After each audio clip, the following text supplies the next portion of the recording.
Welcome to my channel. আজ খুবই মজাদার একটা নাস্তার আইটেম আপনাদের সঙ্গে শেয়ার করব। আশা করছি আপনাদের কাছে খুবই ভালো লাগবে। আর যদি রেসিপিটি ভালো লাগে তাহলে লাইক কমেন্ট সাবস্ক্রাইব করে পাশে থাকবেন। প্রথমেই আটা অ্যাক্টিভেট করে নিব। তার জন্য একটা বাটিতে নিব 2 কাপ আটা, হাফ টেবিল চামচ লবণ দিয়ে দিব, চিনি দিয়ে দিব 2 টেবিল চামচ, আর দিয়ে দিব 1 টেবিল চামচ ইস্ট। এখন আটার সাথে সব উপকরণ মিশিয়ে নিব।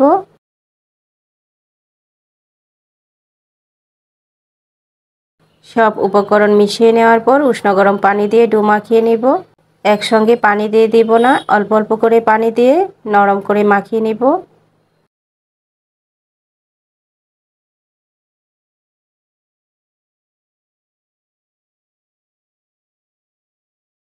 এই অবস্থায় ডোটা খুবই স্টিকি থাকবে।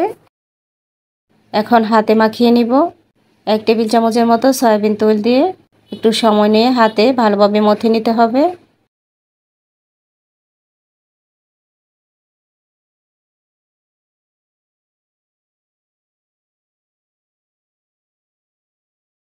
মাখানো হয়ে গেছে, মসৃণ করে গোল করে নিব।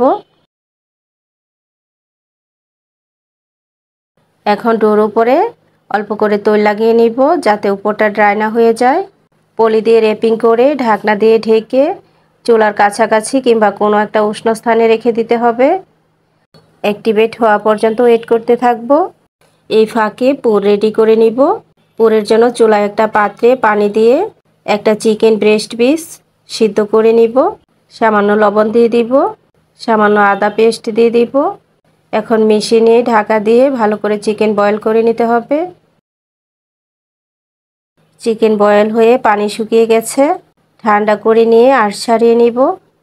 এভাবে আঁশ ছাড়িয়ে নিচ্ছি।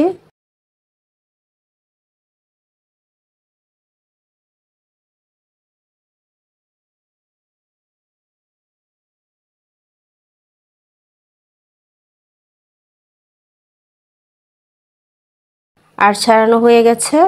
এখন চুলায় একটা পাত্র বসিয়ে সামান্য তেল দিয়ে গরম করে নিয়ে হাফ টেবিল চামচ করে আদা আর রসুন কুচি দিয়ে দিব। লাল করে ভেজে নিতে হবে। আদা আর রসুন কুচি লাল হয়ে এলে কিছুটা কুচানো আলু দিয়ে দিব, প্রয়োজন মতো লবণ দিয়ে দিব। কিছুক্ষণ ভেজে নিতে হবে।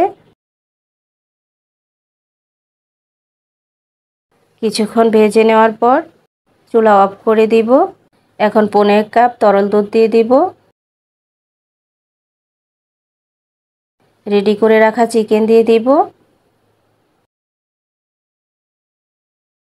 হাফ টেবিল চামচ লাল মরিচের গুঁড়া দিব, গোলমরিচ গুঁড়া দিব 1 টেবিল চামচের 4 ভাগের 1 ভাগ, চিনি দিয়ে দিব হাফ টেবিল চামচ, বিট লবণ দিব 1 টেবিল চামচের 4 ভাগের 1 ভাগ, আটা দিয়ে দিব 2 টেবিল চামচ।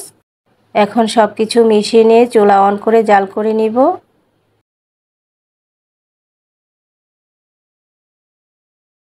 মিশ্রণটা বেশি টাইটি হয়ে গেলে পানি অ্যাড করে নিতে হবে। এটা হচ্ছে সবজি মশলা। 1 টেবিল চামচ সবজি মশলা বা ম্যাজিক মশলা দিয়ে দিব। হাতের কাছে না থাকলে দেওয়ার দরকার নেই। কিছুটা কাঁচামরিচ কুচি দিয়ে দিব। 1 টেবিল চামচ মতো সয়া সস দিয়ে দিব। সয়া সস না থাকলে সামান্য সাদা সিরকাও দিয়ে নিতে পারেন। ব্যাটার ঘন হয়ে গেছে, কতটা ঘন হবে দেখিয়ে দিচ্ছি। এখন তুলে নিব। এই ফাঁকে আটা অ্যাক্টিভেট হয়ে গেছে। প্রথমে এয়ার বের করে নিতে হবে।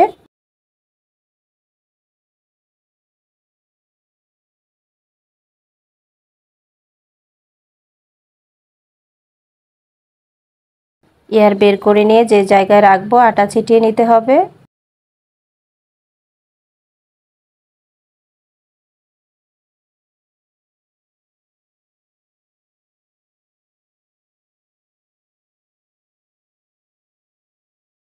এখন কেটে কয়েকটা ভাগ করে নিব।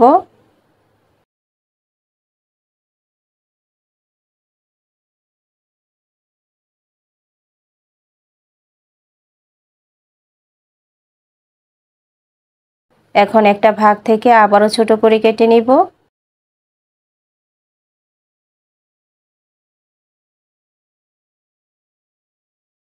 কেটে নেওয়ার পর আটা ছিটিয়ে ছোট করে রুটি বেলে নিব।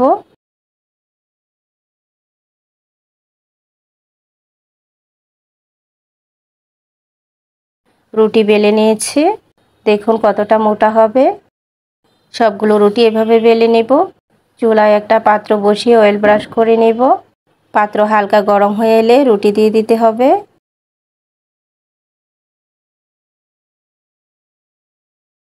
ঢেকে দিতে হবে। চুলার আঁচ একেবারেই কমিয়ে রাখবো। 1-1.5 মিনিট পর ঢাকনা খুলে রুটির উপরে অয়েল ব্রাশ করে নেব। চাইলে আপনারা তৈলের পরিবর্তে ঘি বা বাটার ব্যবহার করতে পারেন। আবারও ঢেকে দিব।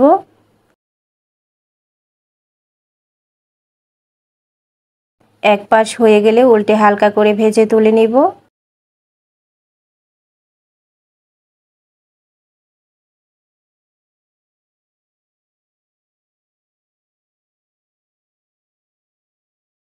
একইভাবে সবগুলো রুটি ভেজে নিতে হবে। এখন রেডি করে রাখা পুর দিয়ে সার্ভ করে নেব।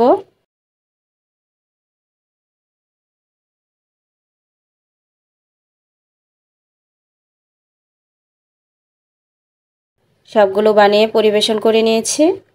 হয়ে গেল খুবই মজাদার নাস্তার রেসিপি। আশা করছি আপনাদের কাছেও খুবই ভালো লেগেছে। আবারও চলে আসবো অন্য কোনো নতুন রেসিপি নিয়ে। সে পর্যন্ত সবাই ভালো থাকবেন। আল্লাহ হাফেজ।